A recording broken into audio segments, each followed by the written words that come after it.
welcome to the Open Mic Comedy Podcast. My name is Mark. If this is the first time here, welcome. If you're a returning listener, welcome back. This podcast here is dedicated for those on the open mic comedy circuit, whether you're a comedian, an MC, a promoter or a tutor, or hey, even comedy fans who love watching the stars of the future in pub basements around the world. If you're thinking I could do that, then this podcast will guide you on what to expect on this crazy circuit we seem to inhabit. Today's guest, he's new to comedy, so he gets a bit wary about a round of applause because he's always used to knocking. If you work at the BBC or the Met, watch out. And please pray, for the love of God, let's hope he thanks Beyonce. Please welcome to the stage, it's Mr. Lewis Howard.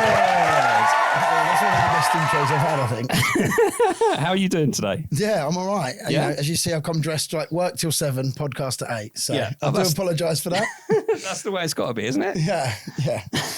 So a busy day then? Yes, a busy day. Unfortunately, you know, can't make enough money from comedy ever. Well, no, yet. Sorry, that's the phrase. Yeah. Let's be positive. Let's be positive. So I did allude to it in the intro then that your comedy career, shall we call it, started quite recently. Yeah. Do you want to give us a background on what and how and why? Yeah. So it's, I had a look earlier, 11 months and 3 days as of today. Yeah. So I started on my 39th birthday, April 23rd last year. I've always thought I was funny. And I'm a big lad, but I used to be 25 stone. So you got to be funny. Yep. You got to work on a personality. And somebody asked me what I wanted for my birthday. A friend of mine, Caroline, you know Caroline. Yep. And I think I had the amp and I was like, I don't know, try comedy, I suppose. And so she had a look up and there was only one that she could find for newbies on my birthday. And it was Notorious in Dalston. Oh, okay. So I went and did a 5-minute spot there. It ended up being 3 minutes 37. Yeah. But it went really well. Yeah. I didn't tell anyone else I was doing it.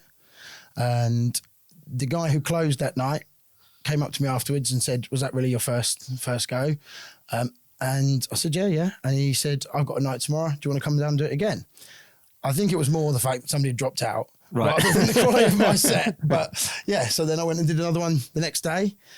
And that's where the obsession kind of started. So you went in completely cold. You never went in via course routes or anything like that. You just thought there's an open mic. I'm going to just do it. Yeah. I always kind of made people laugh telling embellished true stories. Yeah. But there's a big difference between making your mates laugh in the pub and making a crowd laugh in a pub basement. Yeah. So I was fully expecting to die on my arse. I have died on my arse several times, but because I didn't on that first gig, I carried on. Yeah. How did you prepare for that first gig? Well, you kind of alluded to it in the intro. So I was raised as a Jehovah's Witness. Yeah. And so since leaving, I've had funny stories when it comes to dating or just like getting used to life outside of that. Yeah. And if there's two options in front of me, I always tended to pick the one that would make a good story. Am I going to die? Is this going to be funny? No, yes, right, let's do that then. Yeah. Sometimes the first one's been fairly close. But, and so, yeah, just thought, right, well, I'll try it. So I wrote a set about how I use humour to deal with difficult subjects and dating fails, really. And it went down quite well. You said you got asked to do another gig the next night. So where was that one? That was in Walthamstow. Okay. 0596. Oh, yes. Yeah, so I did that. Didn't go as well, but not terrible. Mm-hmm. Didn't do the same 5. Well, the same 3.5. But just because, and that's not an arrogant thing. Yeah. It's not because I think, I'm that good. It's because I think it wasn't good enough. So that's why I'm constantly writing, because it's like, right, I'm not happy with that. I want that to be better. I want that to be better. Doesn't always work, but that's what I try and do. Yeah. Well, if we don't try it, we'll never know. It's ultimately the thing, isn't it? I think sometimes you do a gig and then you think I'm gonna do another gig really soon after. You go, I'm gonna have to write another set, and in your mind you're like, I'm gonna write another set because there might be people there that were there the other time and saw me. But it's not until you're kind of like a few gigs in, you work behind your ears and you go, oh yeah, maybe they don't care that I'm doing the same set again. Well, yeah, I mean, and you asked, did I do a course? Well, because I didn't have any clue, so I just assumed that's what you had to do. Yeah. As well. Oh, surely they don't go back and do the same stuff. Obviously, I've found out now that, yes, that is how you get better, is obviously tweaking, changing, but focusing on your good stuff. Yeah. No, so it's quite a jump in at the deep end. Yes. However, I've met comedians since I've started that have opened by doing the blackout. So that's a jump in at the deep end. Yeah, that's the diving pool. Yes. That's one way to put comedy. it. Yeah. I've done that twice. The first time did not go very well. Oh, you lost your voice. Yeah. So I shouldn't have gone. Yeah. But still did. And I don't know on what planet I expected an audience to not gong someone off who they couldn't hear because he had no voice. I don't know. That was just stupidity. And despite the fact that 100% my fault that I was gonged off, it still got to me. Because you just then like, why did you do that? What did I do wrong? Well, you had no voice, mate. That's why. The good old blackout and gongs are obviously they're a common thing that appear on this. And it's one of those things where you just kind of think they're the sort of gigs where you go along with all the hope and all the luster and you go, it'll be fine. It doesn't matter. And then it matters. Yeah. But it shouldn't. It shouldn't. Not my worst gong story, though. So I did one gong before that for Chuckle up in Huntingdon. Okay, yeah. Yeah. Definitely wasn't ready. So I'd been at work all week, and at the time I was doing some funny shifts, and Duncan Hart rang me and was like, there's 2 spots come up on this really good gong show. And he needs a lift. Yes. So there's a spot on this gong show and I need a lift. And so I was like, yeah, all right, I'll go. So go up there. And from the moment I got there, it was like nothing I'd done before. Proper venue, proper audience. And this is not in a disrespectful way to anyone on the open mic scene, but there were some high level proper comics there as well. Yeah. There were some people I knew, obviously Duncan, NJ and a couple of others. So I didn't feel completely out of my depth, but definitely a little bit. Yeah. Never done a gong show before. Got pulled out the hat first. Yeah. Right. The rules were explained. However, had never done or been to a gong show. So 5 minutes. I didn't really hear the rules because I was nervous and I was running through my set. I thought if you went over 5, you were disqualified. Right. And obviously if you got 3 cards, you were disqualified. Yeah. So I get up there, it's going really well. Jermaine Genius had just been sacked from the BBC, so I had a good bit on that. I'd got some good bits about like things going on with the Met. I'd got some okay bits. Yeah. Yeah. They're quite usually kind to you when you're up first. And no cards. Gets to 4 minutes 47. I finish and leave. Disqualified. I was just like, what have you done? Like, so embarrassed. Yeah. Like, there were like people there. Chuckle's a big, comedy promoter. President Bonjo was the MC. So like, and I've just made a complete arse of myself. Like, clearly don't know what I'm doing. And that, it just embarrassed me. And, Duncan and Gary and that, they still take the piss, rightly so. Yes, definitely. As they should. Yeah. Yeah. So with the very first set then, yeah, how did you go about creating the set? I could write not a good hour, but I could write an hour about being raised as a Jehovah's Witness. Yeah. However, I don't, I've got people I love and care about that still hold those beliefs. I don't want to get up there and mock their beliefs. Yeah. So, I've given my word to my mum that I won't do that. Occasionally I get it wrong. I do some jokes about it, but I try and keep it as funny, but still respectful. Yeah. And not belittling anyone. And you've also got to bear in mind, the mother of my children, my ex-wife, fantastic woman, fantastic mum, still holds those beliefs. Right. I wouldn't want my kids to grow up and then find some content online where I'm taking the piss out of their mum's beliefs. Yeah, yeah. So I wanted to touch on it because I wanted to use it as an excuse as to why I make these bad decisions throughout my dating life. Because it's like moving to a new country and only speaking 60% of the language, or never being taught how to deal with serious things and stuff like that. And so I touched on it. Well, actually, the first joke I made, so I was up second. Okay. I can't remember the female comic's name. Fantastic opener. Really good. And towards the end of her set, she asked anyone in the audience if they had any hobbies. And a couple of people said it. And I can't remember. It was very good, but I can't remember what it was. So when I got up there, I'd got this opening I was going to do, But I actually changed it as I was walking up to, oh, you asked about if you had any hobbies and I chickened out. My hobby is actually cricket. And I'd heard there were some Americans in the audience. I mean, like for the Americans, cricket, it's like lesbian sex. Goes on for fucking ages and mainly enjoyed by white over middle-aged men in their spare rooms. Yeah. So changed it as I was walking up. That got a laugh. Then said, raised in a high control religion, so I don't know how to process and deal with things properly. And then I talk about how I would say the wrong thing at the wrong time, and then, pick any partner that clearly has red flags all over the place because that's what I wanted to do. Yeah, and that's what it was, and it went down quite well. And that's how I started, and I thought that all I would write about is dating fails. In my head, the jokes were always taking the mickey out of me. Yeah. Never the person I was dating. It was like me making these bad decisions leading to these situations. And then after a few gigs, some were landing, and some that I felt were really good were not landing.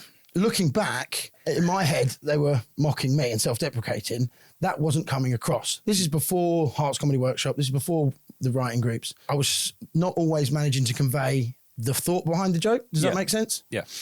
And then if I talk to people afterwards, explain that, that didn't come across. Yeah. So I was like, right, I'm not good enough to convey that across. And I don't want it to look like I'm taking the piss out of someone else because that's not the kind of comic I want to be unless they are the BBC, the Met, the government. But that we'll move on to that. Yeah. So I was like, right, I was enjoying it, but not as much as I thought I could. So then it was about the Olympics in August. I can't remember something so like they were that. in the summer, weren't they? And I was going down to do another spot at Notorious. I was driving down and I was like, I'm fed up with this set. So the Olympics were going on. You just had the pole vault with the penis. Yep. The riots were going on where people were getting arrested for stealing fake Crocs. And I was like, do you know what? I'm going to write about what's been going on this week. I wrote it in the car on the way down. And again, as I now know, if you joke about something that happened yesterday, it doesn't always have to be the strongest joke because it happened yesterday. Yeah. And it went really well. And I thought, I quite like that. I'm going to write about things that happen in the news. Yeah. Great for a 5, challenging for a 10. Yeah, I can imagine. So then I tried to find the balance between talking about personal experiences and what was going on in the news. What I was then struggling with was the audience connecting with me. Again, didn't realise this until the workshops started because you don't at the time. Yeah. Did a workshop with, it was Duncan Hart and Chris Norton Walker. And Chris Norton Walker said, well, he wrote in the book, Be Better at Comedy. That was his initial, which I still have. Yeah. I'm just going to print that off, frame it and stick it on my wall.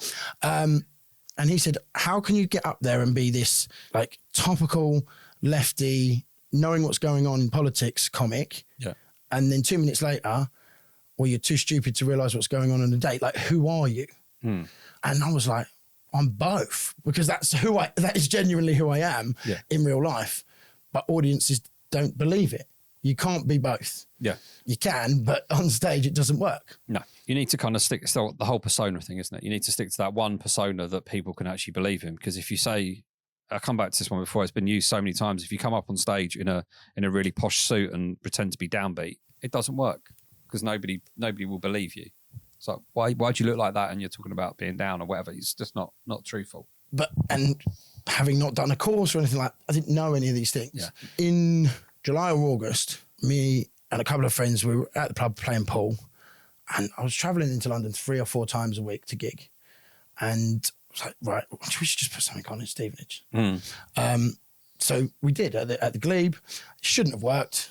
Really shouldn't, because we had no clue what we were doing. But it did. Yeah. Ish. And that's when Duncan got in contact. So we put something on Facebook. So then Duncan Hart emails for a spot. Now, you know Duncan, his experience. Now, we are at open mic night set up by 4 of us in the pub with no experience. And this guy emails in with like a massive comedy CV. And so Chris, who was dealing with the emails at the time, forwarded it to Caroline. And then she forwarded it to me. And I was like, well, that's bullshit. Like, there's no way that guy is applying for our gig. So I just ignored it for quite a while. Duncan is aware of this, by the way. Well, he will be now. Yeah, he wasn't already. I mean, to be fair, he said, like, the first thing was like, who's this prick ignoring me? He's only just started comedy. So to be fair, yeah, we didn't have the best of starts. But then eventually got back to him, and it was around the time, I think that you and him had set the Hearts Comedy Workshop up. Yeah, is that correct? Yeah. So he invited me down to the workshop, and, you know, met Duncan, and we fell in love. And then coming to the workshops, kind of like did about 30 gigs and then did my course, as it were. And then that's massively helped, right, with things like the persona and the writing. And lots of people talk about like the finding your comedic voice. I think I have. However, I may well be proved wrong in the future. So the start of finding that was writing that set on the way down to Notorious. And then coming to the workshops and recognising how the audience can connect with you. Yeah. And the kind of eureka moment for me, and I don't think you know this, was because of you. So we have the writing workshops, but we also have the writing WhatsApp groups. Yeah. Something horrific had gone on with the police involving shooting somebody in London. Yeah. Somebody wrote a joke. Now, the point of the writing groups is to check the jokes are okay. Is this all right? You know, so it's to improve them. Because again, we all, in our heads, it goes one way, but how does this sound? Somebody put a joke in there and it came across wrong. Do you remember? I think I know the one you mean. Yeah. I think. And you replied, you cannot write a joke about that subject. It's too raw. You can't write a joke about that subject. Yeah. And I was like, better can. Again, no, not a better can. Let me see if I can. Yeah. And you'd put something about, you know, you got to be careful of this and this. And I thought, right, like, let me see what I can do. So it was like a challenge for myself. And so I went away and I had a look a bit on the news, and it was the same time that Keir Starmer had announced that he wanted to get criminals back into work. So that's when I wrote the joke. Keir Starmer says he wants to get Britain working again. He wants criminals to make a positive contribution to society. So whether you are a murderer, a drug dealer, or prone to violence against women, three things that three different Met officers had done and been convicted of in the very recent past, there's a job at the Met Police for you. Yeah. You instantly replied, okay, you could do that. So I was like, okay, maybe that's what I should be writing about. Yeah. Again, because coming to the workshops, everyone was like, you should write about your upbringing. And I didn't feel comfortable. The dating stuff was getting a bit hack. There's nothing wrong with hack. No, it's a common topic, isn't it, that a lot of people pick, but it's their lived experience. And I always think that if you can tell jokes about a lived experience, for me, it's harder to forget them. It's easier to remember on stage because there is a massive element of truth in this story. So, you know, oh yeah, I did that, then I did this and I did that. All right, you might mess up a few bits here and there, but the overall trajectory of the whole jokes or the whole set, you know where you're going because you know you did A, B, C, D, and E. Yeah. It's true. And I guess, and again, so then I am going to jump about, and it's something my brother says about me, what Greg says. He'll say, is this a spoon story or a fork story? Like, has it got a fucking point? So, so this will jump about a bit, and I don't know at the minute whether it's a spoon or a fork story, but I didn't realise again, probably till beginning of this year. So at one of the workshops, Julie, one of the comedians, she helps run Phono, I think. Yes. Yeah. And she's like, you know how you look? So at this point, I'm doing like a lot of lefty stuff, and I'm like, what do you mean? She said, well, you do look like someone who would vote for Raj and have a MAGA hat. And that really offended me. I was like, no, I don't. Yeah. But apparently I do. So, so then that helped me realise why some of the dating stuff wasn't working. Because if you look like that, people make assumptions. We all do it. Yeah. So it's like, oh, okay, yeah. So I was not coming across as self-deprecating. I was coming across as misogynistic. So it's like, right, it's learning how you're perceived and then ensuring you write. And look, we're all going to get it wrong. We all get it wrong. But yeah, if you just keep learning, right, okay, so they're going to think this. So I've got to direct them this way. And remember, your gig, that's why I opened with that. Look, I'm aware of how I look. I look like a guy that voted Brexit for the wrong reasons. I look like a guy that has a MAGA hat. Yeah. And then go into the lefty stuff, and audiences seem to then buy into it a bit better. Yeah. Not all of the time. No, there's a few people out there, as soon as they walk on stage, you have this perception of what they're like. Usually their first joke is to break that perception. And then it brings everybody along into the stories you want to tell and to the jokes you want to tell and how you want to make people laugh.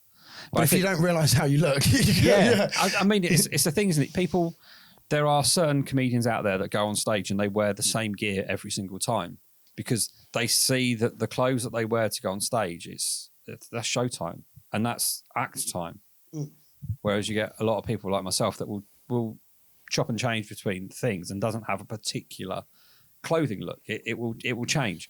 But I do think having a particular look, even if you look the same in virtually every photo that's ever taken of you, you've then built that character and that persona. You've refined it. There's a couple of gigs where, so the first time, and I'll talk about that one later, it was purely because I was late. So I did the gig in work clothes. Yeah. It went well. And then after like recognising what Julie had said and leaning into that and it working at your place, the next couple of gigs I thought, right, well, I'm going to dress in work clothes because then it will lean into that persona. Yeah. Then Duncan and I went up to a gong show in Leicester. Yeah. Yeah, I should remember what, because it's a really good one. I scraped through, Duncan smashed it. So he was on just before me. The promoter then gets up, or the MC gets up and was like, that's the standard. Anyone not to that standard gets gonged off. I followed that. Yeah. So I scraped through somehow. And I got really good feedback. The feedback the primary feedback he gave was, why are you dressed like that if you're doing political and topical stuff? And I was like, oh yeah. Because that was such a small part was how I look. Yeah. And I'd made that the whole focus of the act. I'd got it wrong. So then I'll wear like some smart shoes, black t-shirt, smart jeans. So I don't want to go up there with a shirt and tie, which some political comics do. Yeah. But because not all of my set is that, so it's like being smart. But yeah, we're always learning and most of the time getting it wrong. October, November was rough comedy-wise. I'll touch on that later. But at the minute it's going, okay, I've had some decent gigs. You know, some of them very good, some of them very bad. Mm-hmm. And I've had some nice feedback. But in my head, I'm like, at what point are they going to realise I'm shit at this? like, you know, when am I going to get found out, as it were? Yeah. Is it imposter syndrome? Do they call it that? Yeah. Yeah. And, you know, I have that more after a good gig than after a bad one.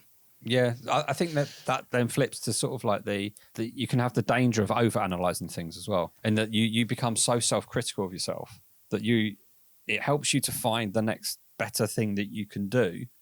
But sometimes you end up beating yourself up over something that is not there. The amount of times you see, I'm sure you've been at gigs where somebody comes off stage and they go, oh, just wasn't right.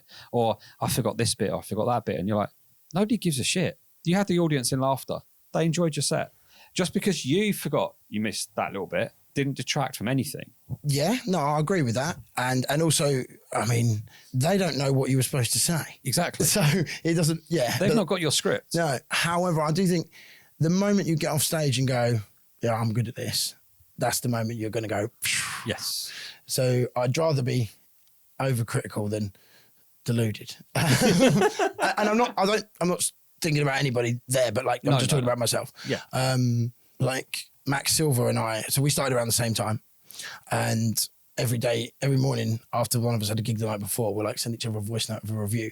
Yeah. And you know, we will say that ones went well or ones went badly, but even the ones that we feel went really well, and we're like, you know, I'm buzzing this morning. There's always, but I could have done this better. I could have done that better. I need to change that. Yeah. And I think that's the only way you get better. Well, and then finding people or ways to improve. So like, obviously Duncan and the workshop, you know, being around people like Gary, like, I mean, you just watch Gary and you just think, like, I could never do that. Yeah. Or a gig last week, so you had Gary MCing and then Matt Price headlining, and you're just like, wow. Yeah, yeah. It's quite weird, I think, when you're in this game and you see a established professional do it, and you just look at the difference. The difference is huge, to the analytical eye of a open mic comedian as such. You're looking at them going, how did he get to that line so quick? And how did he get to... Well, it's also, I mean, what I found with watching Matt, so obviously, you know, everyone, a lot that go to the workshop either know Matt or gig with Matt and always talk about how good he is. And I've seen a lot of his stuff online, but seeing him live, you can't tell what's material, what's crowd work, what's... Yeah. You know, if he come up to you after and said, I made all that up on the spot, you'd believe him. But if he said, I wrote all that before, you'd believe... You can't see the seams, as it were. Yes. And I know people quite often say it's like the difference between Premier League and conference. I think that's the difference between Premier League and a different fucking sport. Like, it can be, yeah. Yeah, it's how it feels. But, you know, took the opportunity to speak to him afterwards for 20 minutes or so and just trying to, like, glean some nuggets of... I mean, I don't know, he's doing it 20 years. So, yeah. But it's just like... And he, you know, he was so nice, gave some, you know, pointers. He said, you know, you're not that shit. And no, he didn't. He said, did you perform? No. Who are you? Yeah, who are you? But no, just different bits of pointers and stuff like that. I mean, it helps. So a friend of his is a guy called Don Biswas. Okay, yeah, I know that name. Yeah, topical comic. And I met Don on my like third or fourth ever gig. And like, we stayed in touch and we messaged. And I mean, I think we're friends. I don't know what he thinks. But yeah, really, really nice guy. So it does help. You go, oh, like, you know, I know Don, and Matt then was like, oh yeah, I'll talk to you. But yeah, just trying to be around people who are much better than you and listen to the advice they give you. Yeah. I mean, I went to one of Gary's nights and I saw Nathan Cassidy. And I've not seen him. Phenomenal. Yeah. It was like, I remember Gary going up to him at one point saying, so what are you going to do tonight? I don't really know. And you just get up and he does 20 minutes or whatever it was and just rattled through stuff and crowd interaction and seemed to like, at one point, I don't know if he seemed to think he was losing the crowd, he got on back and then just weaved anything in and you're just like, that's just pure entertainment. And it's the skill that's built up over years and years and years, but you keep looking at people and going, why can't I do that? Why can't I do that? And I mean, but you understand why you can't do it. But it's I think when you get to a point when you're doing a gig and something goes off piste and you go with it and then you then manage to bring yourself back into where you was, you kind of go, that's what it feels like to be a professional. You've achieved something. It might only be for 20 seconds, but you've experienced that whole, okay, look, there's something's happened in the room, going to address that, whatever, blah, blah, blah. You're an idiot, blah, talking to somebody else and then come back and they went to the doctor tonight and that's what they said. And you're like, it's a bit, I think, is it being modular, like being able to change. And I think, look, that is only ever going to come with experience. Yes. I had a bit of a head start because, you know, you had to be modular if you're knocking on somebody's door at 9 o'clock on a Saturday morning. So I feel I'm okay at reading people and being able to talk to people. Well, that was one thing I was going to ask is, has being an ex-Jehovah's Witness helped in public speaking and in comedy? Yeah, massively. Going door to door, doing bits and pieces at the meetings. Yeah, that's massively helped. It's the little look. Again, the people we spoke about, their crowd work is amazing. Yeah, but being able to deal with hecklers or people in the crowd, I'm scared about my jokes not landing. I'm scared about like dying on my arse. Yeah. I'm not really worried that I won't be able to deal with what somebody says. Okay. Because you grow up sort of doing that. Example, I did a gig in Nottingham a few weeks back and I do a bit about Trump's got in. I say, talking about criminals. Did you see Trump's got back in? And some guy cheered. And so I sort of cheered, looked at him and I went, just giving you a heads up, you're not going to like the next 7 minutes. and so I always feel like I can say something. Might not be funny, but I'm not going to freeze. Yeah. So that helps. Being able to speak in front of people. I mean, it's helped me at work and then it helps with this as well. The one thing it doesn't help with is microphone handling because it was always a fixed microphone. Hence why I use a fixed microphone on stage. Yeah, I was going to come to that and ask about, because obviously some people come on and they pick up the microphone, but some people pick up the microphone because, or one of the reasons is because then I've got something to do with my hands. Otherwise, I'll stand there on stage with my hands in my pockets and I'll look defensive and it won't look natural. But I talk with my hands. Yeah. So That was not an issue. I used to take it out because that's what everybody did. Yeah. But what I found, you said not to do that before we started, but that's what I was doing. So you couldn't hear my sets, and there would be a complaint afterwards. Couldn't hear you. And it was here at the workshop, try keeping it in the microphone stand. And I did that, and my set improved because people could hear it. Well, some people think it improved once they could hear it, massively, because it was what I was used to. Yeah. And I appreciate that as I develop, I'm going to have to change and learn. But at the moment, it works. Yeah. So we haven't really touched on this bit yet. Well, you've kind of mentioned it. Was best and worst gigs. Best gig. Can I do a few for different reasons? Yeah. So best gig last Saturday afternoon. So I've got 2 daughters. We were out once. Somebody who I knew and had been to one of the gigs was talking about the gigs, and Layla goes, "These people that find you funny, Dad, are they ill?" So yeah, my daughter's like, "You're not funny, Dad." Yeah. Like, no way, and have never not expressed an interest in comedy. So I don't really talk about it around them because I don't want to annoy them any more than their dad does. At the minute in my garage, we've got the mic and amp. I'm storing it for Gary for some space because we're doing some gigs together. And Layla and Eve found it. And I was like, we can do a karaoke if you want. And they were like, no, we're going to put on a comedy. So I think this is my best and worst gig. So my 2 daughters did 5 minutes of nicked jokes. Yeah. Well, no, Layla had one original. Neve, in fact, nicked jokes from Layla who'd gone on 3 minutes before her, which is just, unforgivable. And I had to MC it to their toys and teddies. Mm-hmm. So best, because obviously my daughter's doing it, like my best gig. Worst gig, because at the end we had to redo it because during my crowd work, I called Pikachu a prick. He was being a prick. And so we had to redo the entire gig. So no, yeah, like that will stay with me forever. It doesn't matter what happens in comedy. Them like trying to be daddy, telling Nick no, like obviously not. But so that. But genuine actual gigs. Do you want worst ones or best ones first? Go for best first. Best first. I would say for probably 3 for very different reasons. So October, November last year, I was in a real lull. Was struggling at gigs, struggling with my writing, and in a bit of a lull. And then I had a really bad gig at what I felt really bad gig at Hatfield on Tap. And then I had a week or so off, and Gary Walsh put the latest heat of Clap Back to Reality up for December. Yeah. And I thought, you know what, I'll just apply on the day. Yeah. Somebody dropped out. So he said, yeah, no problem, come down. Finished work late. So rocked up to the pub in Kentish Town in my work clothes, boiler fixing clothes. Get into the pub. Barmaid goes, oh, has somebody finally rung up about the boiler that's not working? And I was like, no, I'm here I'm one of the acts. I said, however, I can have a look at it afterwards if you want. So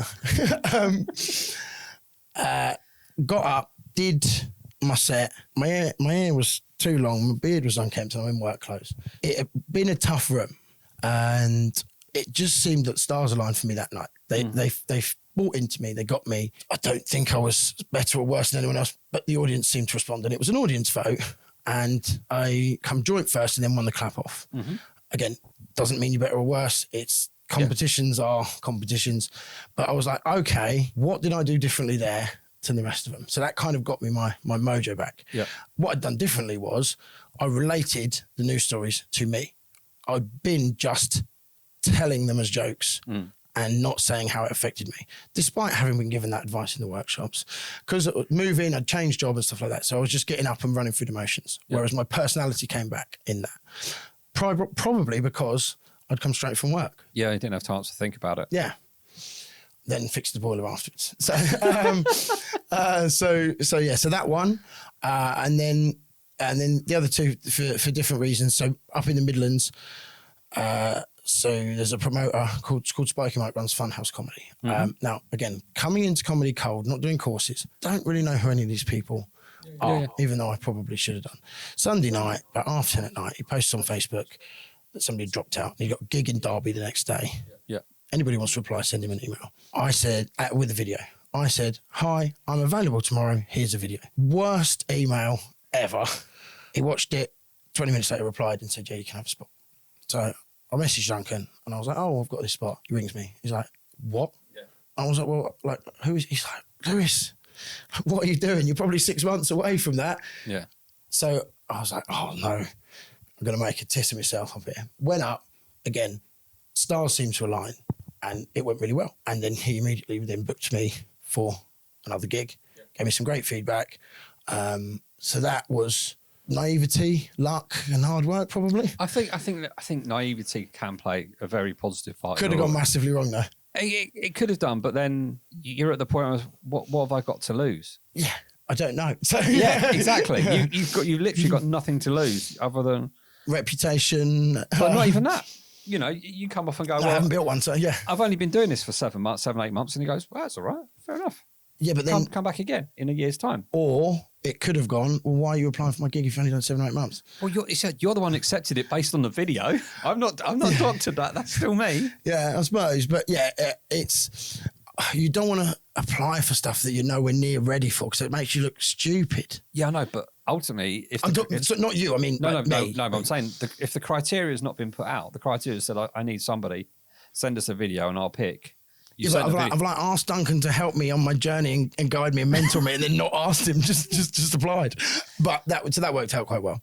And then a couple of weeks ago, so Belper Comedy Club do a gong, no, it's not a gong. It's a competition, and they're called the Search for a Rising Star. And whoever wins it gets guaranteed spot on their pro night at Belper Rugby Club. So went up with Duncan, and again, as you know, as a comic, a lot can depend on where you are on the bill. Yeah. So they do that spinny wheel thing. Oh, okay. Yeah. Yeah. No, like on the computer. I don't know how rigged it is, but the spot I got by chance was first after the break. Now, everybody who's done comedy knows that is the easiest spot. They're warmed up. They've gone and got another drink. So that is the easiest spot. So that's the spot I got. Yeah. They didn't like the police. They didn't like the BBC. And as in they didn't like the organisations, not your jokes. So they loved your jokes. Yeah. Again, see, I'll come on to that. It's not misconception that I don't like the police. That's not true, but I'll come on to that. And yeah, so it worked. There were 2 comics on that bill. If not, there were better comics than me on that bill. 100%. Definitely. But on the night, that's why competitions are a farce. Yeah, I get it. However, it does feel nice to win. Oh yeah, of course. And it feels horrible to lose. But in the cold light of day, they don't mean anything. Yeah, but it's the same thing that everyone says. I've said it before. Is those that don't like gong shows are the ones that never got through. The ones that do are the ones that do get through. But when you're sat the next day talking about it, you do know that isn't going to make or break your career. I mean, there are a couple of competitions that if you were to win would make your career, but you can make a living without ever winning a competition. Oh yeah. So yeah, but it did feel nice to then get that guaranteed spot. Yeah. So yeah, I would say they were my best 3 gigs. Did you notice at no point did I say that I was good? It was luck, chance, and stars aligning. So now bring the mood down. The worst 3. Yeah. Doesn't have to be 3. It can be okay. one. No. So many. No. I would. So obviously when I started, I've always tried to, anything I do, I try and work hard at it. Not saying good at it, but just work as hard as I can. So gigging 3-4 times a week in London to start with, and performing at nights where there are 6 people and 3 bar staff and nobody's listening is quite soul destroying. I understand why. I'm not criticising, but that they are quite difficult. I done a couple of like proper bear pit gigs. Well, I've done 3, and watching the pros deal with those first 2, and then how I dealt with them, I went away like, are you ever going to be able to do it? They were wherever I thought I was. They showed me that I am not. Yeah. So as much as they were bad, I learnt more from them than the good ones. Yeah. So I would say those. I mean, the Gong Show where I left. I was going to say there's got to be a particular one where you've just died and. Yeah, I did one in a coffee shop in Soho, and they just didn't get it. Yeah. They just didn't get it. Good friend of mine, Tony Fedder, come up to me afterwards. He was there, and he was like, I don't think they watch the news. One guy come up to me. And he said, you might be funny, mate, but I don't know who Keir Starmer is. Wow, okay. Yeah, which says more about the educational system in this country. Yeah.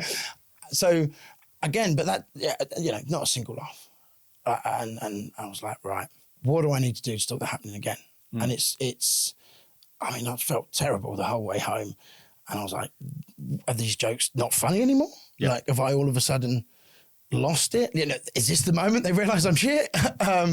Yes. But all it was I wasn't changing or adapting for the people in the audience. They were younger, they clearly didn't watch the news. And, so the difference between that and then like when I went up to Nottingham and the demographic of that audience was Tory voter. No, I was like over 50. Yeah. So then I changed some of the references. And it's recognising that it's not their duty to laugh, it's your job to make them laugh. Yeah. However, you don't have to change at all. I watched an interview with Andy Jesselnick the other day, and he said his first year of gigging died pretty much all the time because he knew what he wanted to do and didn't want to change it. And respect that. I want to be modular. I don't want to sell out my principles and what I want to be, but I want to be able to play different rooms, whether they're left-leaning, right-leaning, not far right-leaning, I won't do any of those gigs, or older, younger. Yeah. So it's been able to change. And, I'm going to get it wrong more times than I get it right. Oh, yeah. Yeah, you said so two things there. So it's easy for us to sit here and say, well, what you need to do is this, this, and this. Yeah. Thinking on your feet when you're on stage is much harder. It's when I look back at my sets and everybody... If they see me do well, whatever, and they go, oh, that was really good. You look natural, you were flowing and all that. And I look back and go, well, there was still a lot of waffle. And the way that my brain works with comedy is that you get some people that are very much word for word, which is how they are. And that's perfectly fine. And then there's people like me that basically go off bullets and have certain bits to hit. But sometimes I'll waffle in a bit before I get to the hit. And that's the bit that annoys me. You're a storyteller though, aren't you? I am. But there's also that point where you can be a storyteller and have everybody engaged and have everybody listening. But ultimately, if you go for a period of like 30 to 45 seconds without a laugh. It's just a TED talk. It is. And you're there going, I thought that bit was quite good. That little subtle bit. And then maybe they're listening, maybe whatever. But you start to learn the things that you need to do and what you need to change and stuff like that. And that's just where all the experience comes from. Like you say, it's easy to sit here and talk it. As soon as you get on a stage, it's the whole comparison, bloke down the pub making his mates laugh. Yeah. You've got banter bouncing backwards and forwards. In an open mic comedy night, that doesn't happen that often. Gary? No, but open mic night. No, okay, he's a pro. Yeah.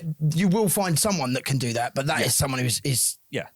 But this is the other thing is when you do like, the one thing that makes me really laugh about open mic comedy is when you get the crowd come in and they're all like, I'm not sitting at the front. I'm really scared. It's like, guys, we are more scared. It's like spiders. We're more scared of you than you are of us. Yeah. We don't want to interact and talk with you. We just want to get through these 5, 7, 10 minutes, whatever, and get the jokes done. We just want to give you a signal of when to laugh. Yeah.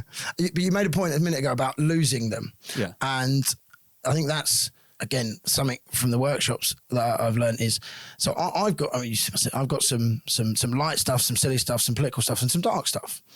And some of my darker stuff, I feel are my stronger jokes. Yeah.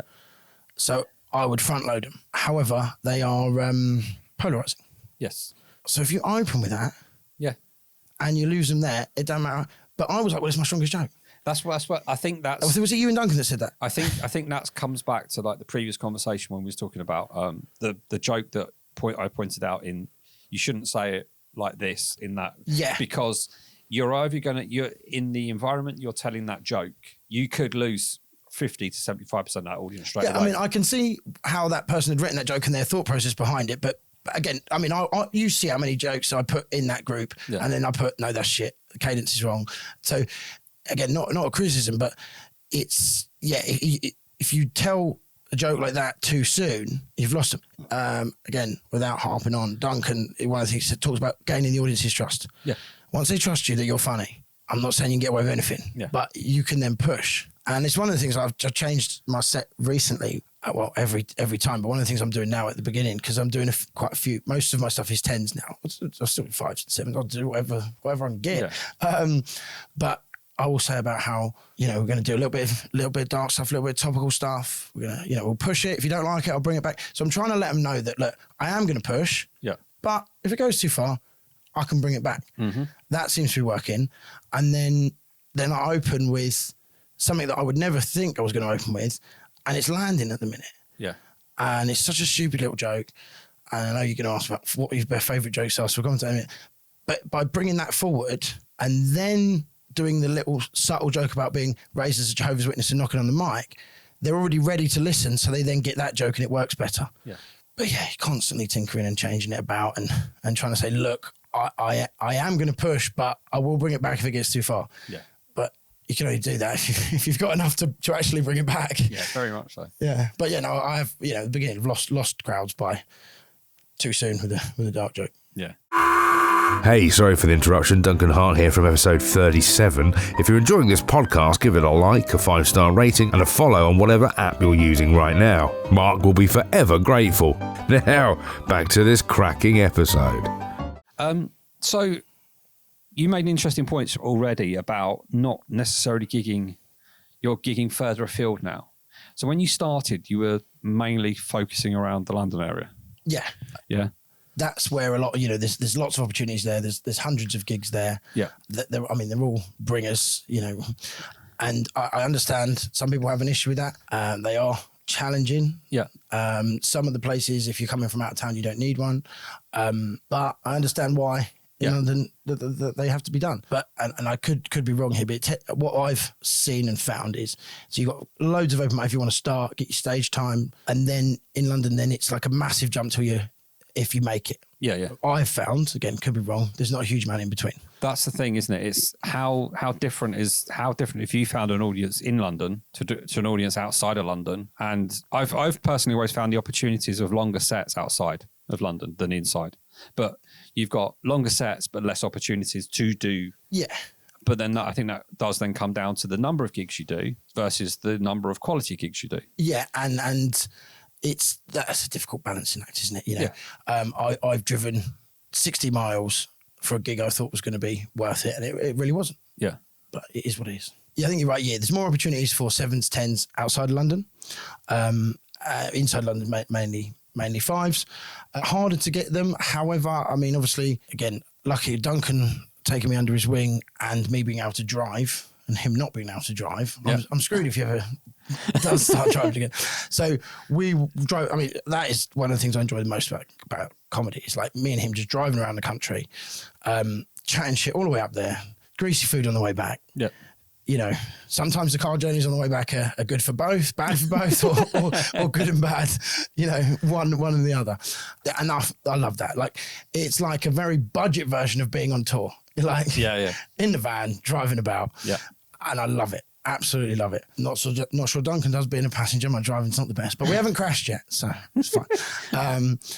So those opportunities come about, and I'm very grateful to him because he will apply and he will say that if it's a gig that's difficult to get to, he'll say, you know, I've got this fellow. Yeah. Like, he's an Uber and he can tell a couple of jokes, basically. Well, the thing is, that's a really that's quite an apt thing, because this is not saying you're getting these because of that, because you have a driving license and a car. But one of the best pieces of advice I was given at the start was in a group of people with a very renowned promoter in London. They said, what's the best way to get ahead? I said, have a driving license and a car. I said, because half the comedians do not drive. If you can be that lift, you will get a spot if you're willing to do it. Obviously, you've got to be good. Yeah, so that initial spot, they will, you know, I get given that like little leg up because I can drive. And Duncan will say about what I can do, and then I'll send him a video. But I've got to deliver when I get there. So I appreciate that. Yeah. I get that opportunity. Yes. But if I'd messed it up. Oh, completely. Yeah. That's not. No. So I was agreeing with you. Yeah. I was agreeing with you. So it's, I'm very, very fortunate, but I'd only be fortunate once if you didn't deliver, because all the promoters will all talk, and rightly so. You know, the gigs up there, quite often paid audiences, they can't put stuff on where the audiences are going to go away and say that was terrible. Yeah. So I feel that has helped my development, because it's then I have to be better. Yeah. Because I can't let him down. Because if he's recommended me and then I flop, okay, they don't book me again. But then if he then recommends someone else, they're going to go, well. So yeah, and that, to me, that helps. Like having that pressure of, look, you're not just going to let yourself down. You're going to let your comedy friend. So that's good. But then also I will apply for my own ones, and then I'm getting ones where they've seen the video and then they'll say recommended me to someone else. So and you asked the question about the audiences. In London, the Met jokes, I love them. Absolutely love them. They still like them outside of London. They really like them in Nottingham. But it doesn't get as good a reception. So it's different stuff. Inside of London, I have to do more like TikTok news. Outside of London, I can do more Daily Mail news, as it were. Yeah, I can see that. But again, only learned that from getting it wrong. Yeah. So it's just tailoring it. I've got this bit to do in a minute about the Super Bowl halftime show, which I think next week's probably the last time I'd do that, even though I really like it because it's just getting old news now. Yeah, that's the one thing I always. I used to do bits in my first ever set. I used to do jokes about politicians. There was a joke in there about the Met as well, like that, and what was going on with them. And then you get to a point where it's like, I mean, they continually mess up, so you can't keep that one all the time. Yeah, but I had a joke about Matt Hancock, and then you realise like 6 months later, he's completely forgotten about and nobody knows who he is. Yeah, I mean, I've got a winter fuel allowance joke. It's spring. So it's like, right, I can't do that one anymore. Yeah, it's like I do love the bit on your winter fuel allowance where you finish off with I'm going to give the punchline away, but by spring I'll have a new house. So I've changed. I don't know if you've seen. I don't know if you did it at yours. So I got a bit about the assisted dying program. That was quite dark. Yeah, I really liked it, but it wasn't landing, and I get why. And then I've got the winter fuel allowance bit. So I thought, well, I'll combine them. So I'll say, right, if we've all heard about the assisted dying program, that doesn't work with younger audiences, by the way, because they haven't. Yeah. Or they hadn't. It hasn't worked when I've done it. Assisted dying program, a cut to the pensioners' winter fuel allowance. So combine the two, and that's worked, makes it less dark. And then, that is bad news for me, Nan. But I have a new house in the spring. Back to what I said about Hatfield Tap. So I just did that, cut to the pensioners' winter fuel allowance, didn't relate it to, because the biggest laugh is about me having my nan's house and then being able to say, well, actually, she's already dead. Yeah.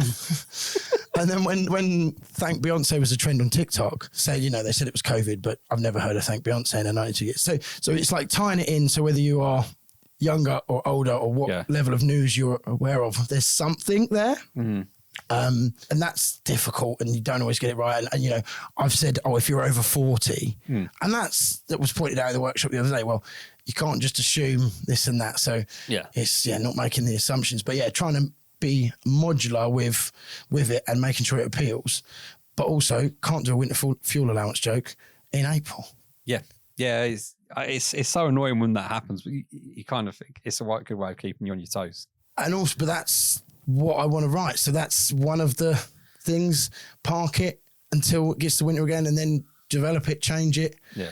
Hopefully, something will come up and I can use it again. I mean, ultimately, the governments seem to be doing as much things to get as many people off their side as they can. So it's almost less like, so what have we got this week? And you can just pick anything out of Prime Minister's Question Time. You don't even have to say where it's come from or when it happened, because... Well, you know the stuff I do about Trump, and I say he's saying some wild shit. Well, one of those is made up. Yeah. So, but because he said so much, so I go, have you heard he said this? And someone in the audience always goes, yeah. I just fucking made it up. So yeah, it's finding that balance and making it believable. One bit of advice that I was given, and I'm not saying it applies to everybody, was, because when I was doing the dating sets, I would say, this is true. No one gives a fuck if it's true. They want it to be funny. But I always have this thing with, I've done it myself, and I hate myself whenever I say it and I hear it come out of my mouth, and it comes out with just subconsciously, it goes, and this is a true story. So all you're doing to the audience is saying, well, is everything else a lie? I'll say for me, the time I would say this is true is because it wasn't funny enough. Yeah. So I'm like, please laugh at this because it actually happened. Yeah. Whereas like the audience just want you to be funny. They want it to be believable. They want it to be funny.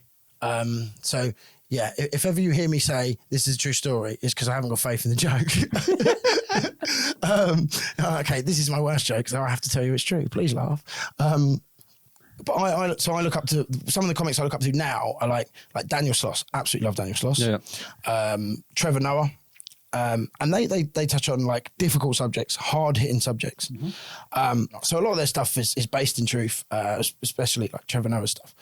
And I always like admired like the clever writing. I was talking about the Met. Like I don't want to sit and say, oh, you got a problem. I don't just want them to be better. Yeah, they're just they're giving you the ammunition for making jokes. That's all they're doing. Yeah, and the point that I'm trying to get across is not it's okay. It's like be better.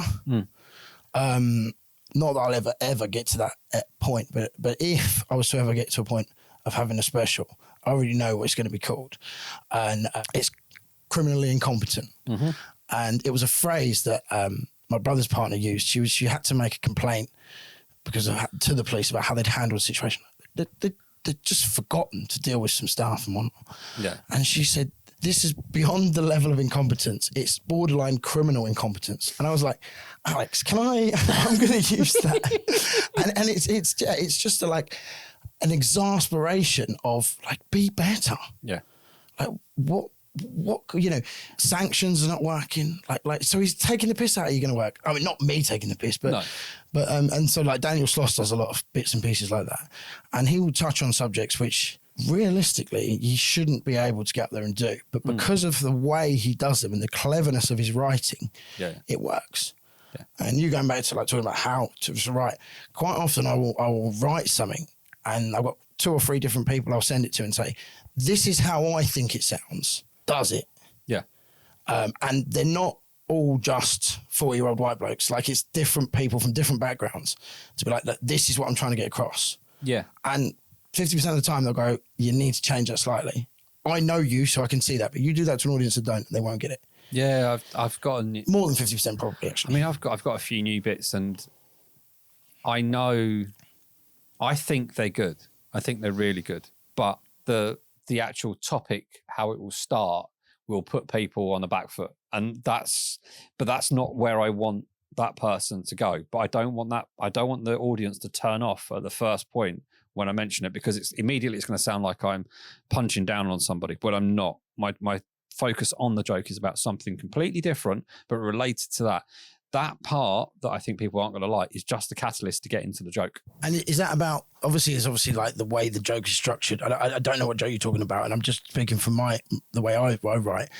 If there's a joke where I can't change it, but people are like, once you get to the punchline, you realise what you mean. Yeah, it has to go towards the end, because it's like you've got to build up their trust, so they've got to know that look, this may seem a bit cagey, but he's going to bring it round. It doesn't mean you get it right all the time. No. But yeah, it's so tough, isn't it, to do that? It's good to learn these things at this point, I think, than thinking you can just go in as a bravado and go, I'm just going to do that. At least if you're thinking about it beforehand, you're actually putting deep thought into how it's going to come across. Because ultimately, at the end of the day, there's two parties in this transaction. There's yourself and there's the audience. One of you has to have fun. If both of you don't have fun, there's no point in doing it. You've both got, because if you're not having fun, they won't have fun. Yeah, but you can. They might not like it, but you might go, I like this because they don't like it. Yeah, but true. if they don't like it and you're going, I don't like this is shit, then that ain't going to work. And I think that for me, with the subjects I joke about when they're the sort of topical and to do with government, BBC, Met, whatever, celebrities, then it's one thing if they don't laugh. Look, comedy's subjective. I hate the phrase, they're not funny. The phrase is, I don't find them funny. Yeah. You don't have to find anything funny. Somebody will find people funny. So if somebody says, I don't find him funny, that's fine. It's not. But I want them to find me funny, but you can deal with that. If somebody was to go away and think that my jokes were about the victims of police brutality or the like punching down, that I would hate that. I'd never want. So I do make sure I check them 2, 3, 4 times with all different people. Yeah. If somebody then gets the wrong end of the stick, my conscience is clear that I've tried my best. I've asked people from different backgrounds, different cultures, different genders, like, how is this coming across? And I will take on board the feedback. So I will feel that I've done everything I can to ensure it's come across the right way. Yep. And if they come and speak to me, I can explain it. And if they want to say, actually, I'll always want to take advice to make sure that. But yeah, so that's my only way of a worry is if it's not heard properly or taken wrong, and you're like, if you don't find me funny, well, you're probably in the right. But if you think I'm trying to like attack the other side of that joke, that would upset me. I would want to put that right. Yeah. No, I completely get that. You just want to make sure that you convey your message and you entertain and everybody gets it. And you don't come across as somebody that said, you've been misconstrued in a way. Because especially if you are, I know we spoke a lot about it. If you're joking about police brutality, has to be clear that you are saying the police need to be better, not that is okay. I think, if you're doing a different joke and they take it wrong, but yeah, that's my only real major concern. Yeah. But that can happen if they get distracted and they miss an important setup and then it's like, shit, that went wrong. I had one joke where I wrote, and it was quite dark, and I'm not going to say it because I got the cadence and the wording wrong. And it sounded like, it just sounded the wrong way around. Yeah. To me, it didn't. And then someone said it back to me and I was like, oh yeah, no, I see that. Like drop that completely. Yeah. And then we did a workshop the other day and one bit of advice that was given was, if they're really serious subjects, bring them down to the lowest common denominator, make them silly jokes. Yeah. And if they're really light subjects, make them really serious. So I'm trying a little bit of that as well. Okay. That's an interesting way of trying it and looking at it. I've never really kind of... take the seriousness out of it. It's so serious already. Yeah. The audience have come to enjoy themselves. Yeah. If you are trying to do political and topical, you can't always do that. But I have found, I said earlier about I open with a silly joke. So the one that I got wrong, which was like a real... like police brutality one, I got the wording wrong. So I've changed that into a silly joke and it's working. Yeah. It annoys me because that other joke I spent ages writing, like ages checking. And I was like, this is clever. This is factual. Like, what is it? But it was just the case. It made people feel uncomfortable. Yeah. I didn't do it. They did it, but they didn't want to be made felt uncomfortable. Yeah. So revert into a silly joke and all of a sudden it works and it's the same joke. Yeah. It's interesting, isn't it? Just how a simple change of wording or bringing it down slightly can, even just bringing in a certain pause or a certain reaction or doing a hand gesture or something. This was a little bit more extreme than that. Yeah, so the original joke was about how many people died in police custody last year and what their ethnicity was. I liked it. I thought it was hard hitting. It would make you feel uncomfortable, but it would make you laugh. Perhaps just did the first two. Changed it into, is it right to tell it? You can. Yeah, changed it to a racist and a murderer walk into a pub. Barman says, evening officers. And people like it. I think, I honestly think that's one of my most favourite jokes from yours. And it annoys me so much because it's like, no, it doesn't annoy me. Like, I'm pleased that people like it, but it's like compared to how long that other one took me to write, I'm like... But that's sometimes it's just the simple things, isn't it? Yeah. And if it's the sort of thing that gets you off onto a good start, you get to a point sometimes, I think, where you can almost do whatever you want. Yeah, almost. Yeah. Almost within your persona. I use that as a good gauge as well, because I tell that at the start. Yeah. And that gives me a good gauge as to where I can go. And I did that in Nottingham, and she was about 70 in the front row. She was killing herself. And if you see the video, I stop and I go, that's made me happy now. Like, it was the most she'd laughed all night. Yeah. I was like, you shouldn't be laughing at that. I love audience interaction when you get somebody that's at the front, whatever, is having fun, is laughing, and you can make a reference to them. And there's quite often you'll see me in a crowd if something goes well, and I know there's somebody in the front that's just laughing pretty much anything. It's just like, I love you, please come. Just come to every one of my gigs, and then that gets everybody on side. Yeah, and it's those. Do you have any, like, when something lands? And as a comic, it's landed. So one thing I did at the start, and I don't know if everybody does it, when you get them laughing, you just want to quickly carry on. Yeah. Yeah. And so again, workshops, so like, no, pause, take it in. Wait. Take some balls to do it, doesn't it? Like, it does. Yeah. But I don't do it consciously. And do you know what? When I watch the record the sets as everybody does, not for anything other than to watch back and say, right, what went well, what didn't. Yeah. When something lands, I've now learnt to pause and wait. And it's a subconscious thing. I do this like grin, like, okay, yeah, you're on side now. Yeah. I hate it.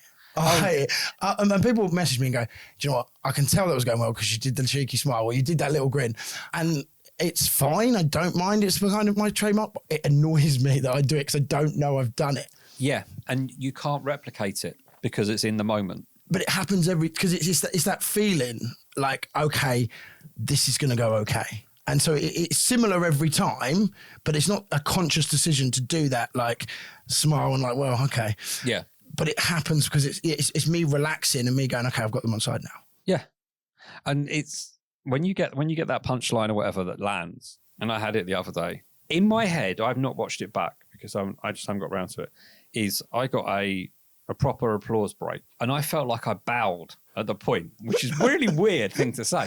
But I don't know if I did or not. Like you've just finished a theatre show. Thank you very much. I'm almost done. You've made my day. And it's almost like a thank you to the audience. Like you've come along on this journey with me. You've sat through all of this, not guff, but you've sat through funny bits, quiet bits, and then we've got to the bit that I know is going to hit. And then it hits, and then you get that applause break, and you're like, fuck. But then at that moment, it's like, I've now learned to stop, take it in, but then I do this thing inside of me. I smile internally and externally. Yeah. And then I'm like, my brain then goes, what's the next bit? And you're like, fuck. So you touched on something there about like when you said about the bowing thing. I think maybe that's what it is. Maybe that smile and the like glint to the audience of like, okay, you like that one. That's my way of like acknowledging and thanking them for, I don't know. Or maybe it's just like, thank fuck. Maybe it's that. I don't know. It's so odd. It's so hard to describe. Because I'm incredibly, sorry. Go on. I'm incredibly insecure. Like, I play the clown all day. And, you know, when serious stuff goes on, I'm like, yeah, no, it's cool. I don't care. You know, I ain't got any feelings. And yeah, but, and I think it's one of the reasons I like do comedy. It's like that, is it approval or validate? Like, it's like, okay, you think I'm funny, that's good. It's that, massively on the inside insecure. But I mean, don't tell anyone. We won't. All right. But you're right though. When it comes to actually performance, you want to please so much, and this is one of the hardest things I found is that when you're doing a bit and that pause, and it's having the guts to pause when there's not laughter. So you can do that bit where you pause, and then you wait for the laughter. But then sometimes if it's not going well, you're like pause. They should be laughing by now. And then you're kind of trying to go, And do you go something that it's not something I've done. I do understand why some people do it, but it's never something I've done. But, you know, I think one of the biggest sort of faux pas you can do is go, well, that's actually funny. Again, like, you can't tell them what's funny. Like, as I said at the beginning, there's lots of things I don't find funny. Yeah. And everybody else does. I don't understand it. Yeah. That doesn't mean that they're not funny. It means I don't find them funny. And there could be a number of reasons why. But there's going to be millions and millions of people that don't find me funny. So, you don't tell an audience. My opinion is, don't tell an audience you should have laughed at that. No. Be better. Be better at comedy. Yeah, some famous words. Yeah. But it's one of those things is where I've done it before where I'll do a gag, it doesn't work, or there'll be a titter in the audience, nothing that you expected. And I used to go, oh, well, you didn't like that one then. Yeah, so that's funny, isn't it? It is funny, but I don't like doing that bit. But sometimes if I get a little bit of a titter. But you know, that's self-deprecating. You're not telling them off for not laughing. No. But what I've started to do now is if there's a couple people laughing, the rest of you will get it soon, don't worry. And then move on. Yeah. I've got one I do about, like, obviously with Trump and Zelensky, like, if anybody's watching this in 2 years' time, it's not going to make any sense. America might not be there, or Russia might not be there, who knows? And I really liked it. Not the funniest joke in the world, but it's, you know, the reason that Trump wouldn't stand up to Putin is because he didn't have the minerals he wanted. And did it once, I got a laugh like that. I did it again, I didn't get a laugh. I went, that's quite clever, because if you know why he wanted to do it, that got more of a laugh. Yeah. But if the moment you talk down to the audience, it's like, ooh. However, certain acts can do it in a faux anger way, and it works brilliantly. But that wouldn't fit with my persona. Yeah. And you're talking about like the silence again. Just watching Matt Price last week talking about afterwards. Yeah, but he's got this thing that he'll do, and he'll pause and he'll walk and he can tell whether he's got the audience, which he fucking always has. But and he was talking to me about it afterwards, and I was like, that takes some bollocks.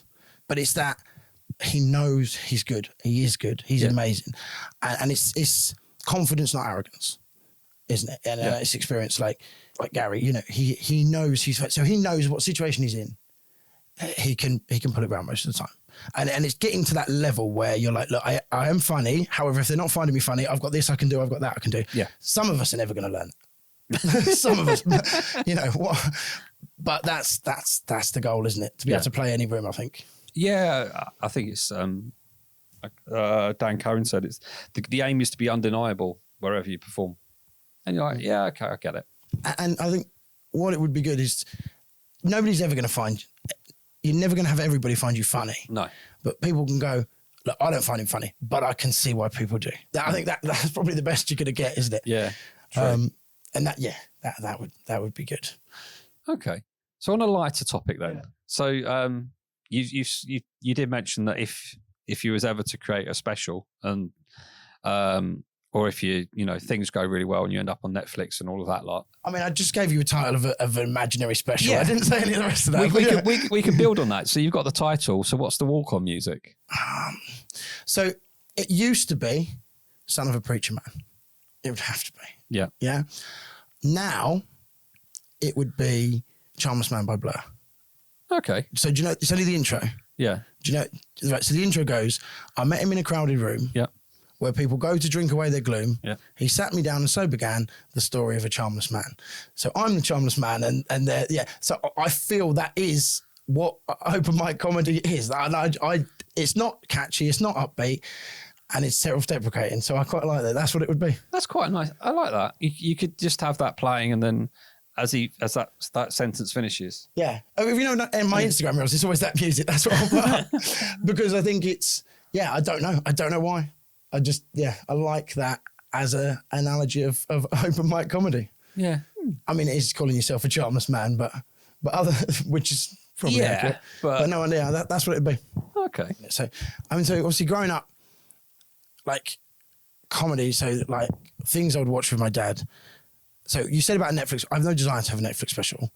But come on, if they came knocking and said, we want one, here's £500,000, you'll be like, you're not going to say, oh, no. Right. I said on a podcast a few years ago I wouldn't do it. No, I didn't say I wouldn't do it. I said, that's not my goal, which was, well, right, if they did, I mean, they'd need their head testing, but I would do it. However, I wouldn't, if they come to me and said, can you do a Netflix special, 60 minutes about growing up as Jehovah's Witness? No, I wouldn't. It doesn't matter. It doesn't matter what the money is. But if I was able, but other than that, yes, no problem. But that's not my goal in comedy anyway. No. So what is the ambitions? Well, so growing up, like I used to watch with my dad, Blackadder. Again, Blackadder goes forth, I think amazing, massively serious subject, World War II, not really any comedy in that. Not a huge amount. But how they did that, it made you laugh and cry at the same time. Mm-hmm. Obviously, then stupid stuff, Bottom and the young ones. I love Bottom. Yeah. I absolutely adored Bottom. Yeah. I mean, obviously, so my dad's a gas man, and then you got the episode with the gas man. So, as kids, with dad going, the gas man, mum, the gas man. That was the one where they sellotaped into the ceiling. Yes, yeah. And that was Nigel from EastEnders, was the actor. Oh, I don't know. Yeah. And he writes in his diary, I'm now, having completed the gas check, I'm now off to do my hobby of bus surfing. And they try and throw him out. Father Ted. Yeah. I loved Father Ted. Me and my brother were still quite, these cows are small. Those are far away. It's stupid stuff like that. So, those programs. And then, like, stand-up, like Lee Evans. Right, so my mum loved Lee Evans. Yeah, so my dad had a massive influence. She used to watch all those programs with him. My mum obviously tried to influence us, so she got tickets for us to go and see Lee Evans 2 weeks in advance up in Nottingham. So we go up there, we drive up there, Nottingham Ice Arena, no queues. We were a year early. Yeah. So my mum did try and influence us with comedy, but she booked the tickets a year early. Yeah. And I told her I was going to tell that story. And she was like, really? Did that happen? Yes, it happened. Yes, Mum. We were in Nottingham a year early. But no, we did go back a year later. And Lee Evans was very good. So, like, I know you say, like, would you like to be famous? I would like to be successful in comedy. I'd like to make a career out of comedy. If one thing, have I got news for you? That would... I used to watch it with my dad as a kid, and yeah, like if I was to do that, then I'd just quit the next day. That would be the ultimate goal. So like, I don't necessarily think that being famous is all that. It's not that great. I think there's a lot more negatives than there are positives. Having just said I'd like to be on a massive BBC primetime show. But yeah, I'm not laying awake at night wanting to be famous. Yeah, not at all. Not at all. It would be nice to make a living out of comedy and then earn enough so if the kid said, Dad, you got a tenner, you can say yes. Yeah. But no, Have I Got News for You would be the ultimate goal. Or like write something that was on Have I Got News for You. Look, chances are pretty slim, but work hard. The chances are slim, but the chances are none if I don't try. Yes. No, I completely agree. No, going back to Lee Evans is probably one of my comedy heroes. Yeah. Growing up, and so much energy and sweat so much. I was fortunate enough to go to the first time he ever played Wembley Arena, and that was the first time any stand-up comic had ever played Wembley Arena as a solo. Before that was actually, ironically, Newman and Baddiel. They did it as their TV show reenacted at Wembley Arena. So they technically, I think, were the first. So you, but as a stand-up act. It was him. Lee Evans. And I remember him going on stage and he grabbed the microphone stand and made it out like a machine gun. I remember that. Right. Yeah. And when it first came out on DVD and everything, they cut that bit out. I saw him live 3 times with the DVDs and stuff. But yeah, he is, so much energy. Yeah. And the Bohemian Rhapsody, the song that he did at the end. Yeah. Come on, yeah. That's just, even if you don't like musical comedy, that's just brilliant, isn't it? Yeah, clever as well. Like I know people who don't think Lee Evans is funny, however, they appreciate and acknowledge the cleverness of him, and that's kind of the goal, isn't it? Like how good his writing is. Yeah. Yeah, and he's mad as well. Yeah. And as I said earlier, I'm a massive contradiction when it comes to comedy. I said earlier, I like clever stuff and this and that. However, as a late teen, early 20s, my favourite show, Mighty Boosh. And that's batshit crazy. I never got into it. Did you not? No. I've been living at home and me and my brother, we just like absolutely love it. My mum was like, this is awful. Like, what is this? Yeah. So for someone who likes clever political jokes and then like, oh yeah, the Mighty Boosh, Toast of London. I didn't mind Toast of London. Yeah, they kind of Matt Berry's brilliant in it. But I loved the IT crowd and stuff like that, and all those kind of. There was a fire at Sea Parks. that just episode is brilliant. I don't know if my comedy liking has always been varied. There's never really been one, because you go to things like The In-Betweeners, and I think The In-Betweeners was just like an absolute work of art. It was just couldn't stop laughing at it. I did earlier. Comedy Friends, like things have gone into vocabulary. The amount of times, like you, if you ever see, the guy that plays Jay, can't remember his name, James Buckley. Yeah. He now makes almost a living off of doing bus wanker on Cameo. Briefcase wanker. Who was that? Who played Will? Because he went on to Friday Night Dinner. I thought Friday Night Dinner was very good. See, Friday Night Dinner. Because half my family are Jewish, as you know. Yeah. What was that got to do with it? Oh, yeah, they're Jewish. Yeah, I've forgotten that they were Jewish. Yes. Tams and Greg kind of reminds me of my mum. Yeah. They've got a very similar look. See, the dad in it, not having a shirt on, but other than that, the saying stupid things, he reminded me of my dad. That's my dad. Yeah. I'd walk it. My dad never wore a shirt. Oh, no, my dad wore a shirt, but just if anybody came round, like the stuff he would say, like, Dad. No. Dad. My dad, it's boiling in here. It's really boiling. It's just like, what? What's it you want? Like when he's going, what females? And it's like, and like I've tried to like say, like me and Greg have said to mum and dad, like watch it, and we're like that's what it was like. Obviously, apart from the shirtless thing, that's what it was like if people came around to ours for dinner. Oh, and the Jewish thing, obviously, that would be a slight contradiction. But they're like, no. Like, yes, that's definitely it. Yeah. But I think everybody, that's why it was so popular, wasn't it? Yeah. Because everybody can see part of their family in that. So yeah, that was always quite good. And then just like stupid ones like Brooklyn Nine-Nine. Yeah. Not stupid, but perhaps not comedically intelligent. Yes. But like sitting there, and then Layla likes Brooklyn Nine-Nine. Obviously, you have to choose which episode she can watch. Mm-hmm. But then when like the Backstreet Boys song comes on and Layla says now number 5, like quoting Brooklyn Nine-Nine, I'm like, it's just like, although to be fair, she wrote did a quip to my mum the other day, which is far better than anything I'll ever write. So Layla made a cake and left it a complete mess. And my mum, we were at my mum's, and my mum goes, Layla, you've left a mess. Yeah. I thought Nans was supposed to just tidy it up, but no, apparently not. And then she comes in, she goes, Layla, you've left a mess. She goes, Nanny, I mean, this is like little shit behaviour, but so good I ended up tidying it up for her. Yeah. She goes, Nanny, I am currently identifying as Neve, which is her little sister. And so it was Layla that made this mess. So I can't tidy it up. I was like, damn. And then I got shouted at. Like, this is your fault. I was like, no, John, I'm going to tidy it up because I'm impressed with that. Like, I think that's very good. It's like, I'm never going to write anything that funny or that quick. But yeah, so that was a very long answer to what do you want to do in comedy. I'd like to make a living. The ultimate goal would be, have I got this for you? But let's be realistic. Driving around, getting McDonald's with Duncan 2 a.m. after being in Nottingham is pretty damn good. Fair enough.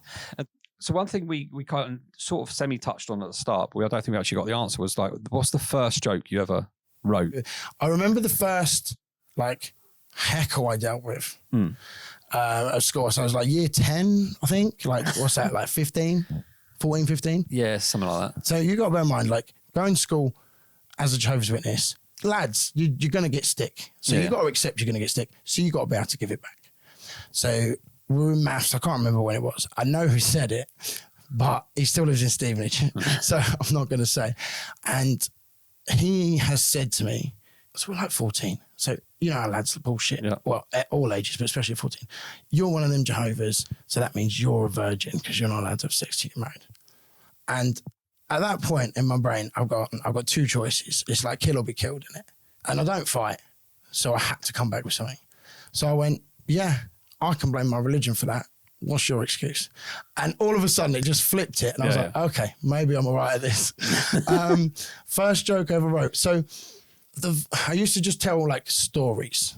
And so this is kind of like 2 or 3 different jokes that other people have written I put together. This is before I did comedy, before I appreciated that, originality and all that lot. But I've been telling this story for about 20 years, and I'm pretty sure that I wrote enough of this for it to be but it's 20 years ago. Yeah. So it's definitely the first joke I used to tell.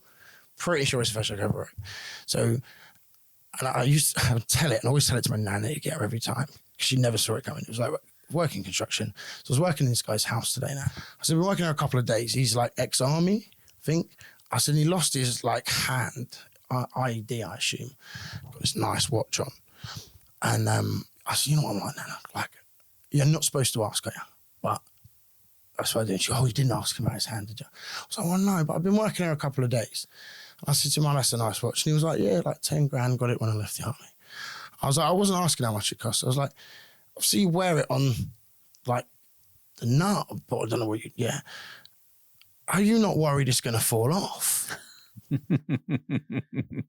And he goes, well, yeah, I am, yeah.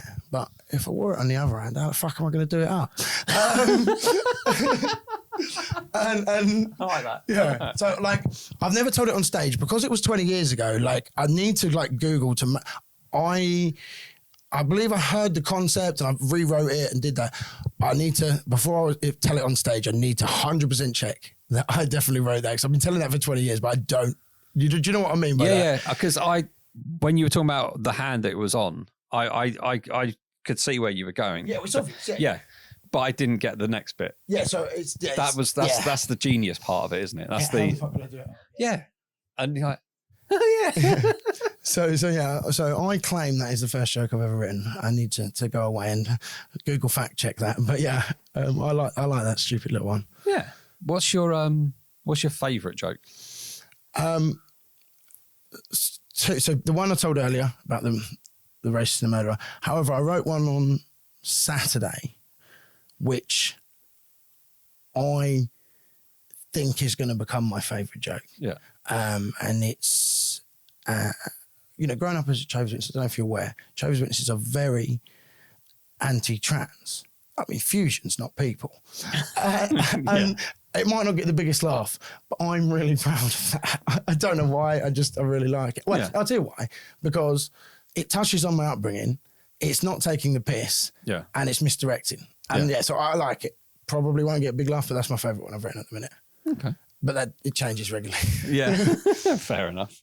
So let's put you to the test with the little book of shit jokes. So for anybody that's a first-time listener here or watcher, I like to set comedians a challenge to tell a joke from this joke book called The Little Book of Shit Jokes by Sid Finch.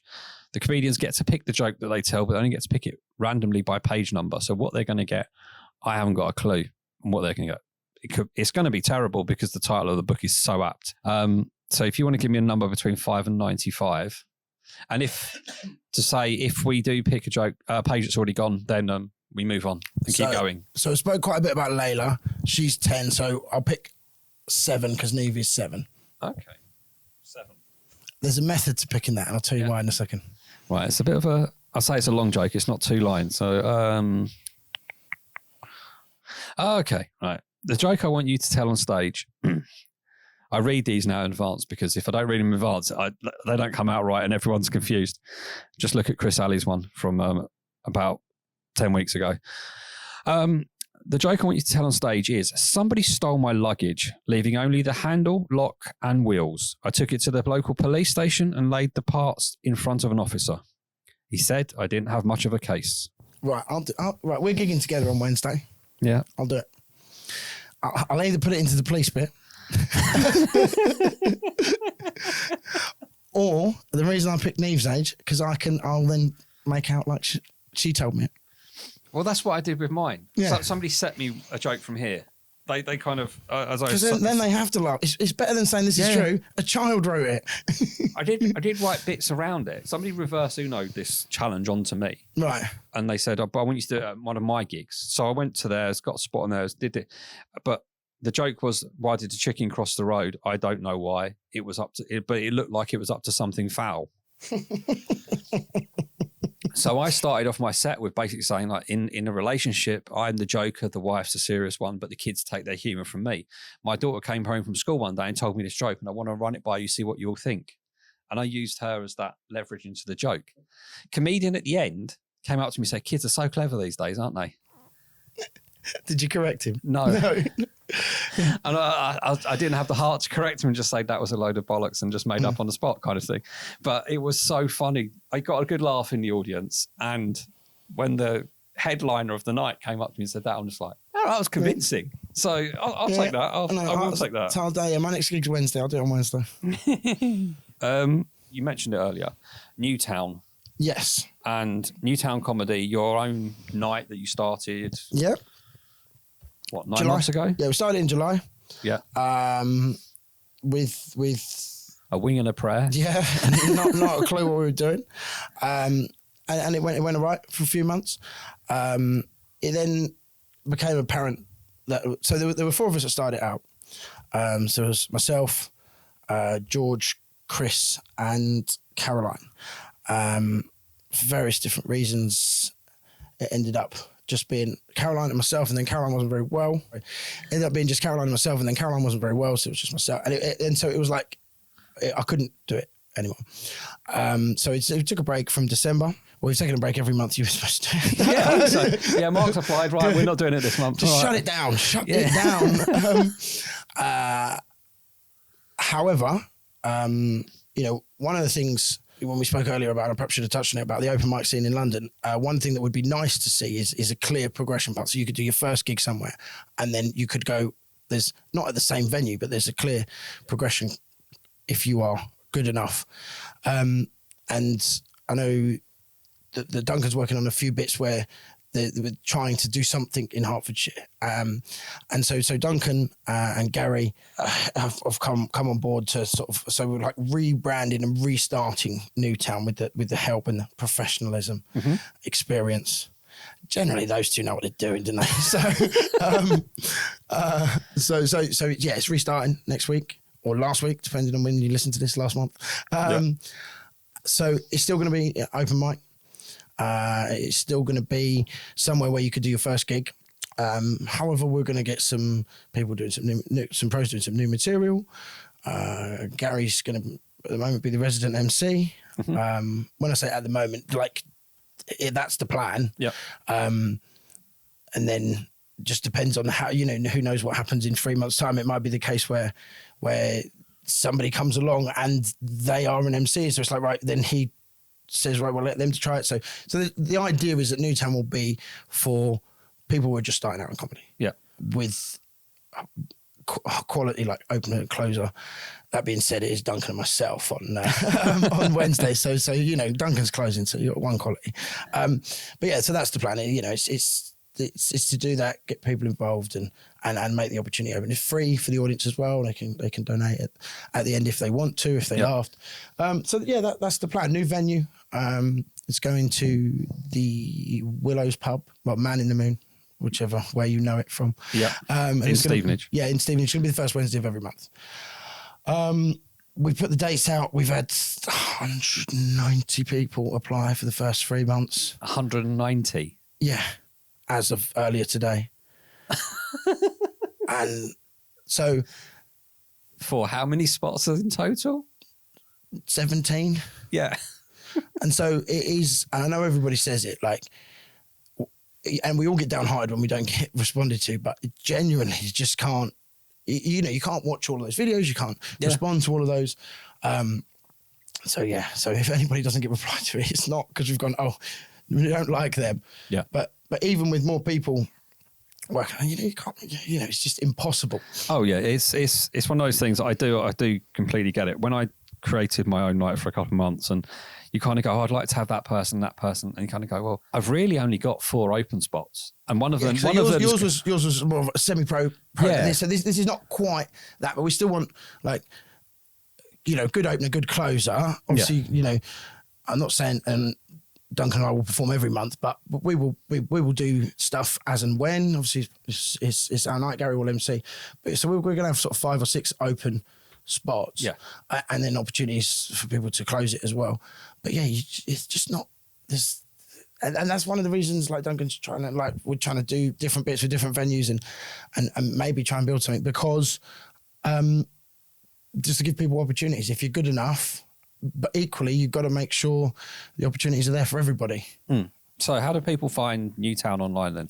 So it's Newtown Comedy Live on Instagram and Facebook. And then I'm at Lewis Comedy on Instagram and TikTok and Facebook. So, yeah, you can go on there on the Hearts Comedy Workshop or at Duncan Hart, at Gary Ginali. Yeah, any of us, just, then we can direct you to Newtown.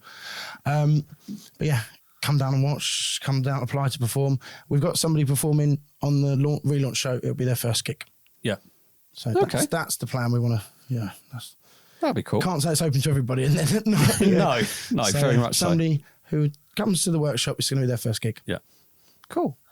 You can find us on Instagram at Open Mic Comedy Pod. We've got a website, openmiccomedy.com. Whichever platform you're listening to us on, please give it a like, follow, subscribe. 5-star rating would be lovely. Leave a comment on a YouTube video or Spotify as well. They're open now for people to put whatever they want, as long as it's nice, really would be good. And just lastly, thank you very much for your time today, Lewis. No, thank you for having me. That's all right. I've been asking to come on for ages, so I do appreciate it. We've got him here eventually. Yeah. And for everyone else, I will speak to you all very, very soon. Goodbye.